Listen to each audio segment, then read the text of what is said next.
if you're obsessed, you know what you want, you're taking massive action, maybe you modeled somebody, figure out the right action so you get there quicker, and you're executing, you still need a little grace.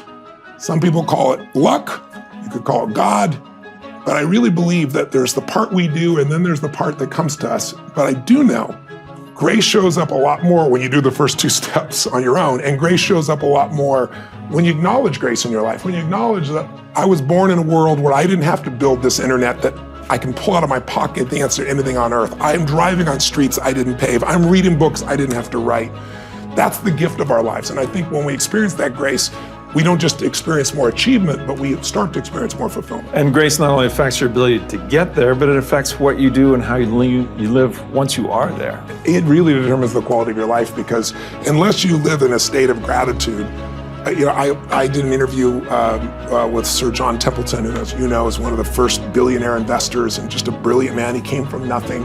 And he donated, I think it was $750, they still do it, the Templeton Fund, I think it's $750 million a year. It's bigger than the Nobel Fund that he donates.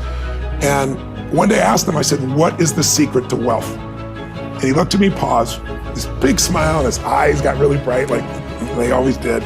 And he said, Tony, it's what you teach. I said, well, I teach a lot of things, which thing? And he said, gratitude.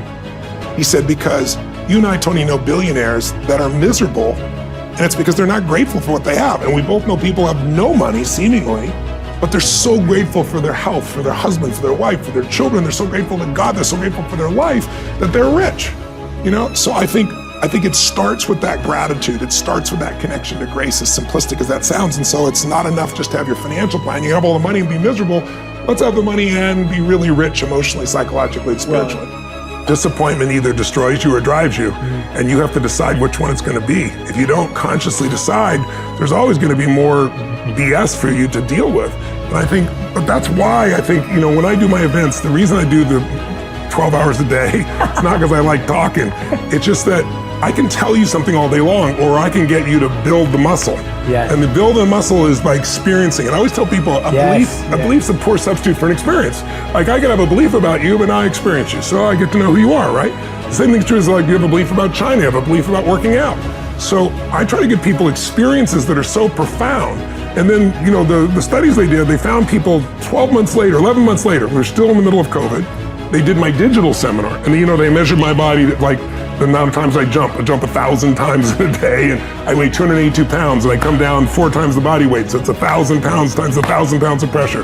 My lactic acid, if you've ever been with a friend and you're running and you can't talk, the point you can't talk is a level 4 of lactic acid. I'm at an 18 and still speaking. So they decided to do that on my audience, and they found an interesting pattern. This is the same group that works with some of the Super Bowl champions and some of the Stanley Cup champions and so forth. There's a ratio in the body of testosterone versus cortisol, the stress hormone. And when the ratio is balanced, they call it the championship bloodline or bloodstream. It literally gets you to follow through. So when they did my audience in my live seminar, they found that people literally mirror me all the way through the experience. That's phenomenal. Biochemically. That is phenomenal. But then we did it, because all of a sudden, overnight they said to me, we're going to San Francisco, and the governor of California says, you can only have 10 people, and we got 15,000.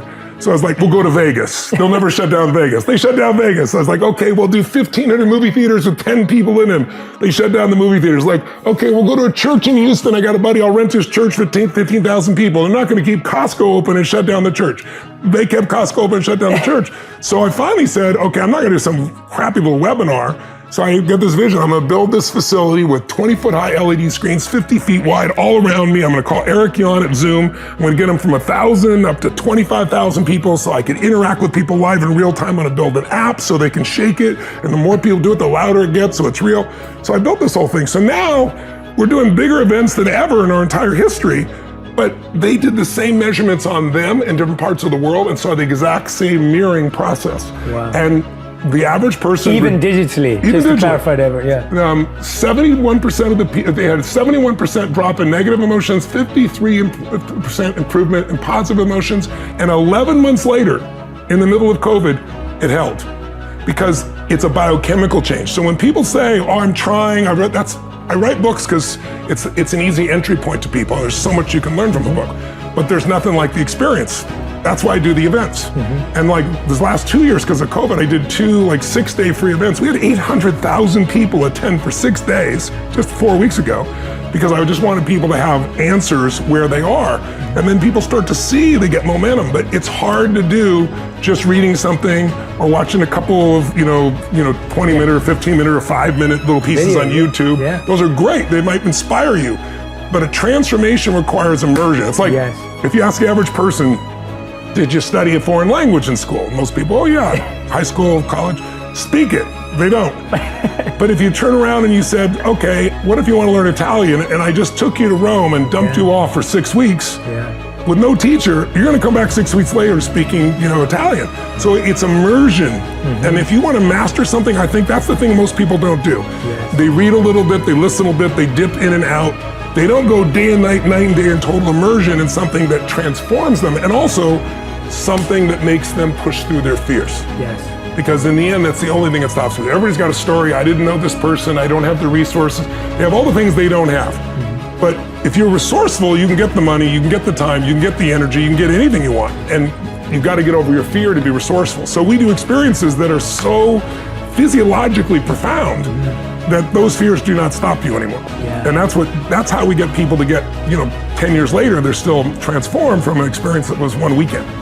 First of all, if you're concerned about COVID, according to CDC, and I have this in my new book, the number one, issue besides age, obviously, the number one piece is being overweight, right, or obese. That is number one. And just this week, CNN, New York Times, for the first time, 2 years later, are coming and saying, you can reduce your risk if you take care of your body, right? Do you know what number 2 is, according to the CDC? Fear. Because when you get fearful, it changes your breathing, your body temperature, your tension in your body. All these things can create a trigger of reactions, hormones in your body that make you crazy. So when I say fear is physical, here's what I mean. Fear is physical, by the way, so is courage. Emotions are physical. If you're really scared, have you ever been at that point where you're like freaked out about something and you can't quite fully swallow, or you got that feeling in your gut? Certainly. But courage is also physical. That's what you're talking about. It's like I trained myself from a very young age that the number one thing I had to do so I would follow through on the things we're talking about here is I had to have a mind and body that were strong together. That every day I was going to do something to strengthen my body, even if it was just 10 minutes or 15 minutes. Something was going to shift me physiologically to do that. And so I get scared or I get frustrated and I go on a run, I go on a sprint, and I wasn't in shape, didn't matter. I pushed myself beyond what I was comfortable with. I go lift weights and I pushed beyond what I was comfortable with. And when you do that, everything in your nervous system changes. Because all of a sudden, when you face something and you push beyond the comfort zone, you get stronger and stronger. Even a little bit each day changes things. And so think about it, courage, you're not afraid, because there'd be no need for courage. Courage is you're scared shitless, but you do it anyway. And so training your body, and you and I both do this, right? We train intensely because we know this is the resource through which my mind's going to try to make decisions. And then the second thing is every day you got to feed your brain, your mind, because if you don't, crap is going in there automatically. We all know that, right? I mean, today it's chasing you because we all know, the news knows, they're not bad people, they're good people. They're just doing their job. Their job is make sure they make as much money for their shareholders. And they know one formula works. And it's pretty obvious these last 2 years more than ever. If it bleeds, it leads. If it produces fear, more people watch. It's because we all have a 2 million-year-old brain that's always looking for what's wrong, what can hurt us. But your 2 million-year-old brain's not going to make you happy, right? You have to take control of that 2 million-year-old brain and start to direct consciously what you want your life to be. So changing your body radically by a workout, by a run, by a push, by whatever you're going to do, shifting by feeding your brain every single day, and then making sure every day you're taking some form of action towards a compelling future. Like, what am I going to make better? If you have nothing to look forward to, you're going to be pissed off, you're going to be frustrated, you're going to be depressed, you're going to be overwhelmed.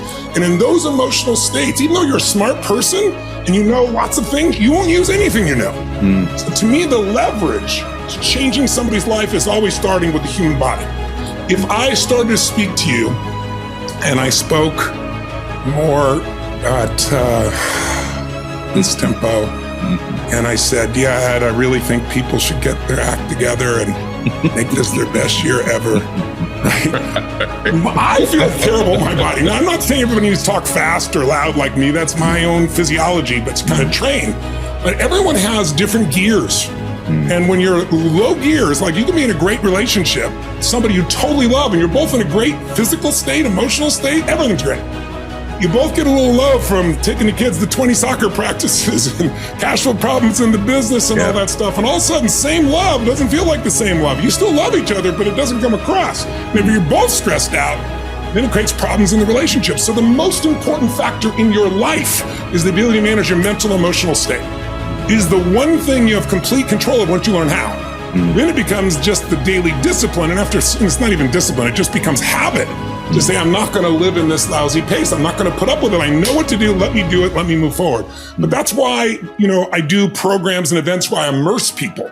Yeah. Because, you and I can talk about this 2 minutes, kind of nod your head. But if I put you in an experience, correct. I always tell people a belief is a poor substitute for an experience. You can have a belief about China. I take you to China, you're going to have an experience. It's very different. So true. And so I think human beings need to put themselves more in experiences. A lot of us today, especially with COVID, being stuck at home and doing business from home, a lot of people are stuck in their head.